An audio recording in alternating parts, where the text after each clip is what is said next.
Hello friends, welcome to Jece channel. இப்போ நம்ம என்ன பார்க்க போறோம் அப்படினா இந்த வெயிலுக்கு நமக்கு நம்ம உடம்ப எப்படி கூலா வச்சுக்கலாம் அப்படின்றத பத்தி தான் நம்ம பார்க்க போறோம். அதுக்கு நாங்க எடுத்துர்க்கிறது தர்பூசணி. ஆல்ரெடி நான் வந்து தர்பூசணியை வச்சு எப்படி சர்பத் செய்யணும் அப்படின்றத போட்டுருக்கோம். அது பார்க்காதவங்க டிஸ்கிரிப்ஷன்ல போய் பார்த்துக்கோங்க. சரி ஓகே. இப்போ நாங்க ஒரு பெரிய சைஸ் தர்பூசணி எடுத்துருக்கோம். அதை ரெண்டா கட் பண்ணிட்டு ஜூஸ் போட போறோம். தர்பூசணி எவ்வளவு ஈஸியா போடலாம்னு பாருங்க. சோ நம்ம அதை வந்து கட் பண்ணிக்கிட்டு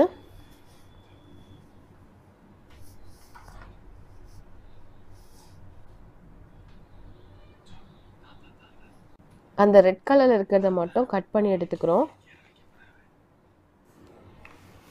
இது கொட்டெல்லாம் வெளியே எடுக்கணும்னு அவசியம் கிடையாது. மிக்ஸில போட்டு அரைக்க போறோம். அது கொட்டை அரைப்படாம எப்படி அரைக்கணும்ன்றதை நான் சொல்றேன். பாருங்க ஃபுல்லா வீடியோவை. குட்டி குட்டியா ஓரளவுக்கு கட் பண்ணிக்கோங்க.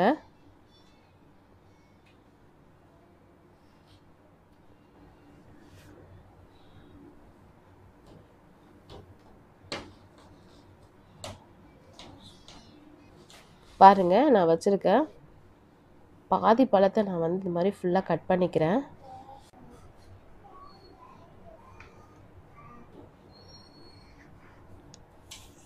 பாருங்க फ्रेंड्स, நான் ஒரு அரை பழத்தை ஃபுல்லா கட் பண்ணிட்டேன். இது ஒரு ஜூஸ் போடுற மிக்ஸி ஜார்ல வந்து ட்ரான்ஸ்ஃபர் பண்ணிக்கோங்க.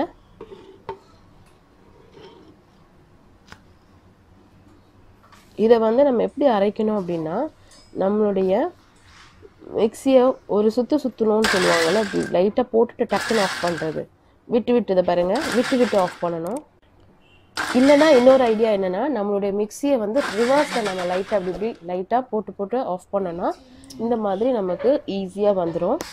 இதை வந்து ஒரு ஜல்லடை வச்சு இல்லைனா ஒரு அரிப்பு வச்சு ஃபுல்லாக நம்மளுடைய ஜூஸ் எல்லாம் ஸ்ட்ரெயின் பண்ணி எடுத்துடலாம். பாருங்கள் ஃப்ரெண்ட்ஸ், கொட்டெல்லாம் வந்து அரைப்படவே இல்லை, அப்படியே முழுசாக இருக்குது பாருங்கள். ஸோ இந்த மாதிரி அரைக்கும் போது அந்த கொட்டை அரைஞ்சி கசப்பும் வராது. இதில் நம்ம வந்து என்னென்னா சுகர் எதுவுமே சேர்க்கலை, தண்ணியும் சேர்க்கலை, ஃபுல்லாகவே அதில் இருக்க ஜூஸ் மட்டும்தான். பாருங்கள் எவ்வளோ கலர்ஃபுல்லாக இருக்குது. இந்த பழத்தை சாப்பிடாத பிள்ளைங்க கிட்ட கூட நீங்கள் இந்த ஜூஸை கொடுத்தீங்கன்னா கண்டிப்பாக பிள்ளைங்க குடிப்பாங்க. ஸோ இது வந்து எல்லாருமே குடிக்கலாம். நம்ம வந்து சுகர் சேர்க்கலை. இந்த வெயிலுக்கு ரொம்பவே நம்மளுடைய உடம்பை குளிர்ச்சியாக வைக்கிறதுக்கு சில பொருட்கள் இருக்குது. அதில் வாட்டர்மெலான், அதாவது தர்பூசணி பழமும் ஒன்று. கண்டிப்பாக ஃப்ரெண்ட்ஸ் இந்த நீங்கள் வீட்டில் அடிக்கடி இந்த ஜூஸ் செஞ்சு சாப்பிடுங்க. ரொம்ப ஈஸி கூட இது.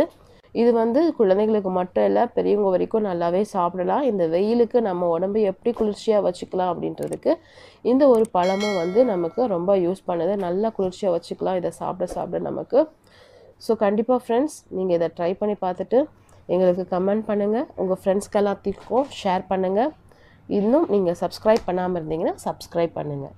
தேங்க்ஸ் ஃபார் வாட்சிங். ஜெசி சேனலை சப்ஸ்கிரைப் பண்ணலன்னா சப்ஸ்கிரைப் பண்ணுங்கள். கூடவே இருக்கிற பெல் ஐக்கானை ப்ரெஸ் பண்ணுங்கள். எங்களுடைய ஒவ்வொரு வீடியோஸையும் நீங்கள் மிஸ் பண்ணாமல் பார்க்கலாம். தேங்க்யூ.